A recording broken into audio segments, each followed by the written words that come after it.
Hi అండి. Welcome to Rekha channel. ఈ వీడియోలో హెల్తీ అండ్ టేస్టీగా కొర్ర పొంగల్ని తయారు చేసుకుందాం. ఈ పొంగల్ని పిల్లలు, పెద్దలు చాలా బాగా ఎంజాయ్ చేస్తారు. అంత రుచిగా ఉంటుంది. నేను ఈ పొంగల్లోకి మ్యాంగో పికిల్తో తిన్నాను. కాంబినేషన్ చాలా బాగుంటుంది. ఒకసారి ట్రై చేయండి. ముందుగా మనము కొర్రలను ఓవర్ నైట్ నానబెట్టుకోవాలి. పెసరపప్పును ఒక 1 అవర్ ముందు నానబెట్టుకున్నా సరిపోతుంది. రెండిటిని బాగా కడిగి నానబెట్టుకోవాలి. 1 కప్పు పెసరపప్పు తీసుకుంటే 1 కప్పు కొర్రలు తీసుకోవాలి. తర్వాత ఇక్కడ 1 స్పూన్ మిరియాలు, 3 పచ్చిమిర్చి, 1 ఇంచు అల్లం తీసుకుని వీటిని మనము రోట్లో కొద్దిగా కచ్చాపచ్చాగా దంచుకోవాలి. నేనైతే రోట్లో దంచుకుంటున్నాను. మీరు కావాలనుకుంటే మిక్సీకైనా కొద్దిగా కచ్చాపచ్చాగా గ్రైండ్ చేసుకోండి. ముందుగా మనము మిరియాలను దంచుకోవాలి. తర్వాత అల్లం, పచ్చిమిర్చి వేసి కచ్చాపచ్చాగా దంచుకోవాలి. ఈ విధంగా దంచుకున్న తర్వాత దీన్ని ఒక ప్లేట్లోకి తీసుకుందాం. తర్వాత స్టవ్ వెలిగించుకొని కుక్కర్ పెట్టుకోవాలి. అందులో 2 టేబుల్ స్పూన్స్ దాకా ఆయిల్ వేసుకోవాలి. ఆయిల్ వేడెక్కిన తర్వాత ఒక హాఫ్ స్పూన్ జీలకర్ర వేసుకోవాలి. తర్వాత మనము ముందుగా దంచి పెట్టుకున్న అల్లం, పచ్చిమిర్చి, మిరియాలు వేసుకోవాలి.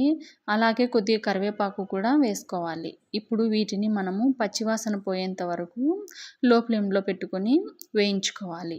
ఇది వేగిన తర్వాత ఇప్పుడు మనము పెసరపప్పు అలాగే కొర్రలను వేసుకొని ఒక 2 నిమిషాలు లో ఫ్లేమ్లో వేయించుకుంటే చాలా బాగుంటుంది. తర్వాత మనము ఇందులోకి 1 గ్లాస్ కొర్రలకి 3 గ్లాసుల వాటర్, 1 గ్లాస్ పెసరపప్పుకు 3 గ్లాసుల వాటర్ చొప్పున 6 గ్లాసుల వాటర్ వేసుకోవాలి. 1 గ్లాస్‌కి 3 గ్లాసులు వేసుకుంటే కన్సిస్టెన్సీ అనేది చాలా కరెక్ట్‌గా సరిపోతుంది. వాటర్ వేసుకున్న తర్వాత ఇప్పుడు రుచికి సరిపడా ఉప్పు కూడా వేసుకొని ఒకసారి బాగా కలుపుకోవాలి. అంతా బాగా కలుపుకున్న తర్వాత కుక్కర్ మూత పెట్టేసుకొని మీడియం ఫ్లేమ్లో పెట్టుకొని ఒక 3 విజిల్స్ రానివ్వాలి.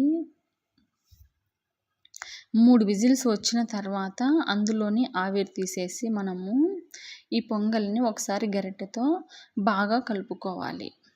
అప్పుడు పొంగల్ అనేది చాలా సాఫ్ట్‌గా చాలా బాగుంటుంది. ఈ పొంగలి వేడిగా ఉన్నప్పుడు కొద్దిగా లూజ్‌గా ఉన్నట్లు అనిపిస్తుంది కానీ చల్లబడే కొద్దీ కొద్దిగా గట్టిగా అవుతూ ఉంటుంది. అలాగే 1 స్పూన్ నెయ్యి కూడా వేసుకోండి ఇంకా బాగుంటుంది. నెయ్యి వేసుకున్న తర్వాత మరొకసారి బాగా కలుపుకోవాలి. అంతే మనకు కొర్ర పొంగల్ అనేది రెడీ అయింది. నేనైతే మ్యాంగో పికిల్‌తో తిన్నాను.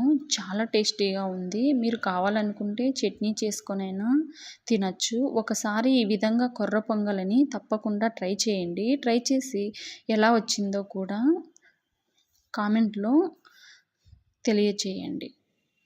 ఈ వీడియో మీకు నచ్చితే like, share and subscribe. Thank you for watching. Bye.